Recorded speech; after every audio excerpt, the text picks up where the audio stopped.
Welcome to the deep dive. Today, we're opening up a really perplexing set of files. It's all focused on a mystery that's, well, it's been baffling ranchers, law enforcement, everyone, really, across North America for about 50 years now. We're talking about livestock mutilations. Yeah, and crucially, these aren't just standard predator attacks. Not at all. We're looking at incidents that, based on all the forensic reports we've seen, just seem impossible. Okay, so our mission today. Our mission is to try and cut through, decades of speculation, all the noise surrounding this. We've got source material here from investigations all over the U.S. and Canada, think Alberta down to New Mexico. And the evidence points in, like, three totally different directions. Three. That's a lot. It is. We've got sources pointing towards satanic cults, maybe ritual sacrifice. Then there's talk of highly classified military ops. And then, yes, the extraterrestrial angle. So we need to dig into the actual evidence and see what conclusions, if any, we can honestly draw from this whole long-running puzzle. And that's the core dilemma for this deep dive, isn't it? How can one single event, finding a dead cow, be explained by, okay, maybe a coyote, but also a human ritual sacrifice and some kind of high-tech aerial thing all at the same time? It's like juggling completely different realities. Exactly. Okay, so let's unpack this. Let's start by trying to nail down the shared profile. What do investigators actually call a classic mute? Right, the profile. It's remarkably consistent across literally thousands of cases. And that consistency is really why the standard explanations, the official ones, just keep falling short. So what are we looking at? We're looking at animals, mostly cattle, but also horses, sometimes goats, even pigs found with very specific organs removed. Yeah. Typically the rectum, genitals, maybe the udder, eyes, and often the tongue. And how are they removed? That's key, right? Absolutely key. The sources always emphasize surgical precision. They talk about clean cuts, sometimes even cauterized edges. This isn't the tearing or ragged wounds you'd expect from, a scavenger. Okay, so surgical precision, but that's just the start of the weirdness, isn't it? What about the blood? The blood, or rather, the lack of blood. Investigators consistently report finding pretty much no blood on the carcass itself, and, maybe even more strangely, no blood at the scene, even when major internal organs are gone. Which makes no sense. I mean, if a person or an animal did this right there, it would... It should be a complete bloodbath, exactly, but it's not. Yeah. And then you get the details that push these cases into, well, frankly, the realm of the truly bizarre. Like that Colorado case? Precisely. The calf in Logan County, Colorado, missing its organs, yes, standard for a mute. But the vet who examined it said the animal looked, and this is a quote, as though it were ready for presentation at a show. Ready for a show? What does that even mean? It means it had been cleaned, combed, apparently scrubbed clean, and his hooves were actually polished. No dirt, no mud, nothing. Now, what kind of predator, or frankly, even what kind of cultist, takes the time to polish a dead calf's hooves? Okay, that one detail just blows the whole quick attack idea out of the water completely. And it gets stranger. It does. There's evidence suggesting some animals were dropped from a height. Dropped. Yeah. In those Dulce, New Mexico cases, they found a mutilated bull with severe bruising, a broken pelvic bone, consistent with a significant fall. And we see similar reports from Alberta, Canada, fractures consistent with falling from at least 10 feet. Dropped from what, though? That's the million-dollar question. Well, that leads us into other theories. But first, there's one more piece of this physical puzzle, the predator problem itself, or rather, the lack of predators. What do you mean? Scavengers, coyotes, birds. Yeah. They usually flock to a carcass, right? Yeah. But with these mutilations, they often seem to actively avoid them. Avoid them. Yeah. We have cases documented, like in Adams County, Idaho. 6 mutilated animals just lay there untouched for 11 days. Meanwhile, other animals nearby that died naturally, eaten almost immediately. Investigators like Manuel Gomez, who dealt with many cases, specifically noted that other animals seem to sense something on the carcass and they won't eat it. So the fact they aren't eaten is almost as significant as the weird surgical cuts.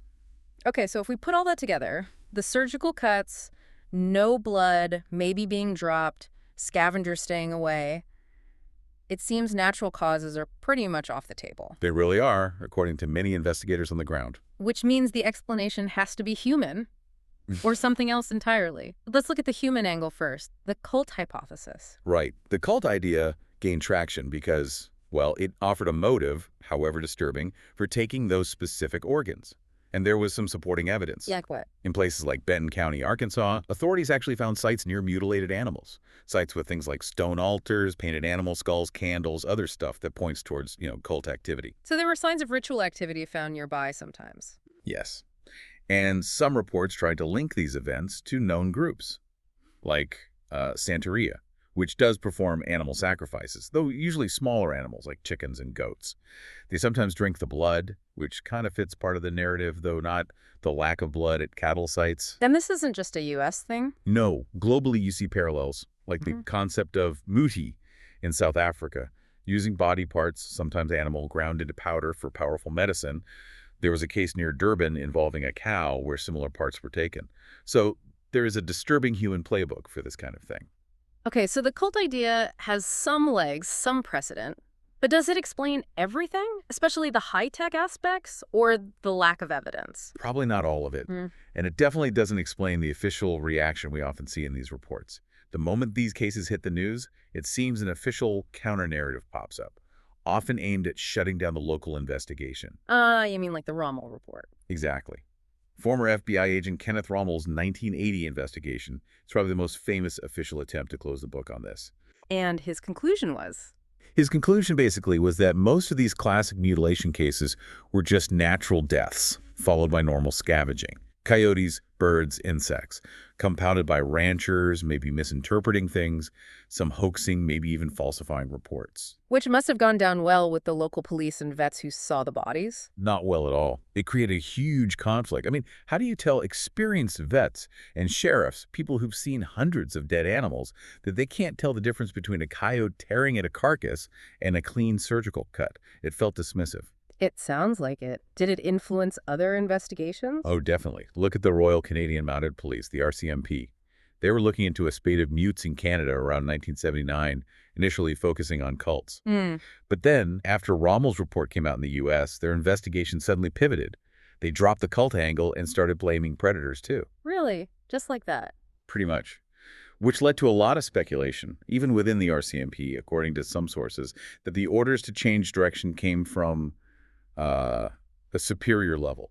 Basically, just shut it down. Okay, that kind of official pushback, that resistance, it almost makes the weirder theories seem more plausible, doesn't it? If they're covering up something simple like coyotes, why all the effort? Why the secrecy? Exactly.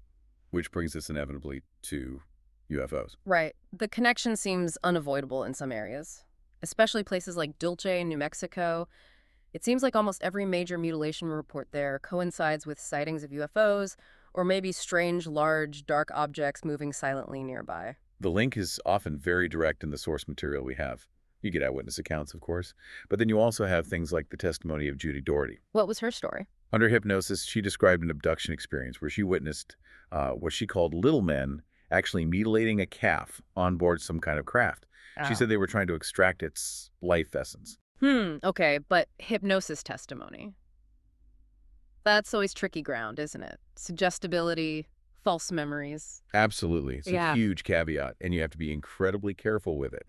That's why investigators really focus on trying to find physical evidence that might support something non-conventional happening. Stuff you can measure. Like the radiation.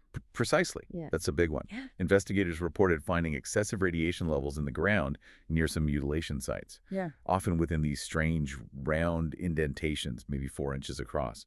Indentations that were also often linked to sightings of strange lights. Radiation. That definitely points away from coyotes or your average cultist with a knife. It certainly does. There's scientific speculation in some reports that the animals might be subjected to massive doses of radiation. Not necessarily nuclear, maybe something more like microwaves, something targeted. And there are other strange physical effects too, right? Thermal stuff? Yes. Really bizarre thermal effects. There's a case from Uruguay involving a dog named Topo.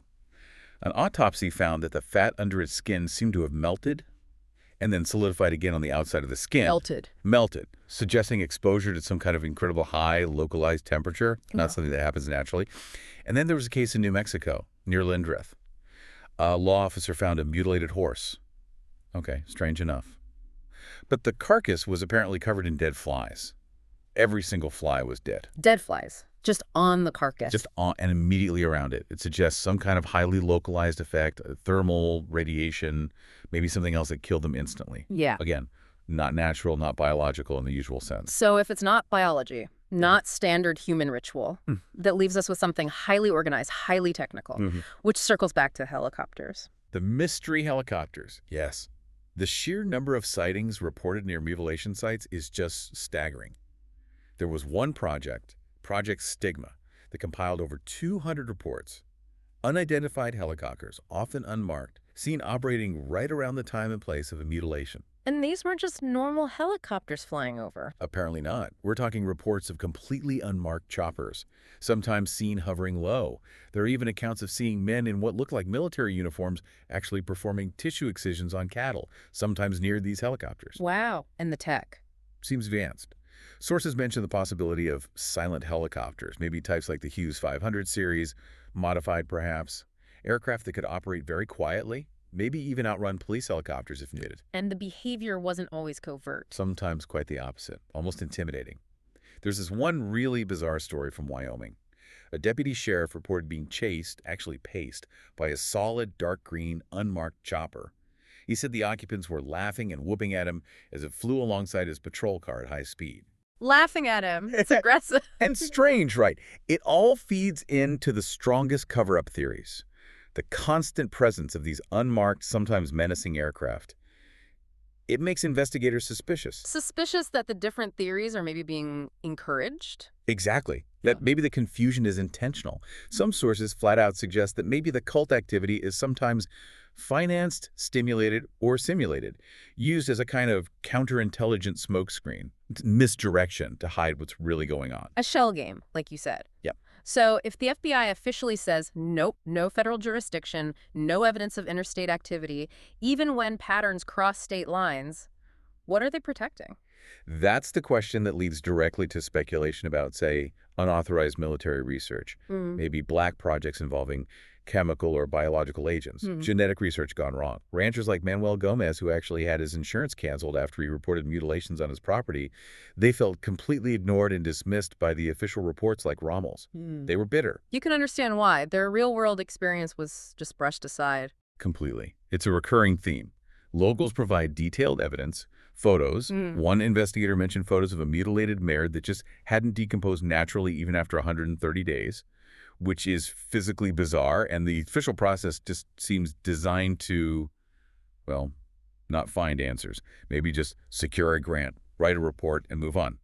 The failure to coordinate a serious, objective investigation across states, despite such clear patterns, it's pretty damning. Okay. So we've gone through decades of reports, conflicting theories, strange evidence. Where does that leave us? What does this all actually mean for someone trying to understand it? We've got physical evidence, the cuts, the lack of blood, radiation, thermal effects that seems to completely contradict the official scavenger line. Right. But the alternatives, advanced military ops, ETs, super sophisticated cults, they all seem almost too fantastic or maybe too convenient to be the single answer for everything. And that's probably the key right there. It's likely not a single answer. As some researchers have suggested, the truth is probably multi-layered. It's messy. Multi-layered how? Well, researchers like Edwin Austin looked at all this and basically concluded that maybe all three are correct for different cases. Meaning, yeah, maybe sometimes it is the lone disturbed individual. Maybe sometimes it is an organized cult performing a ritual.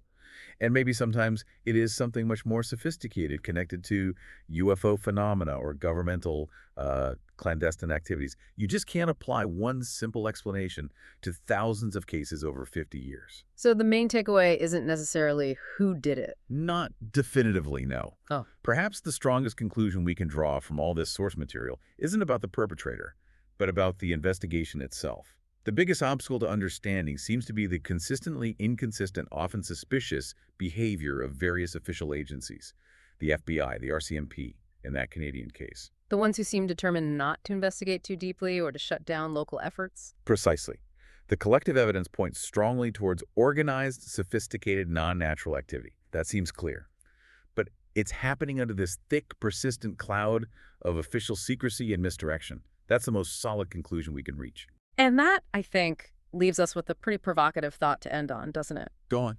Well, if certain groups, whoever they are, human black ops teams, may be non-human entities, who knows if they're capable of carrying out these complex, often interstate activities? And also capable of manipulating public perception and official investigations regarding something as seemingly straightforward as dead livestock. Yeah.